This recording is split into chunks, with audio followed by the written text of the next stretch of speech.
آج واقعاً یونیورسٹیز میں ایک متدین بندے کو ڈرنا چاہیے کہ اپنی بیٹی بھیجوں.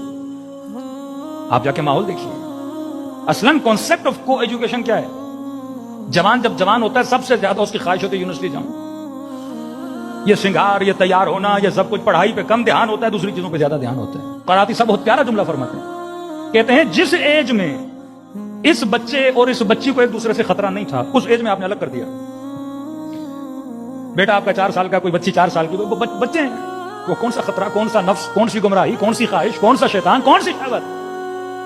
6 سال کا بچہ، 6 سال کی بچی، 5 سال کا بچہ، 5 سال کی بچی، یہ گناہ کا کانسیپٹ ہی نہیں ہے. بچے ہیں. 7 سال کے بعد بچہ ممیز ہوتا ہے تو یہ تمیز ہو، ان کے بسترے الگ کر دو، خواہشیں پیدا ہونا شروع ہو جاتی ہیں. کہ جب چھوٹے تھے تو آپ نے الگ کر دیا جب ان کو خطرہ نہیں تھا.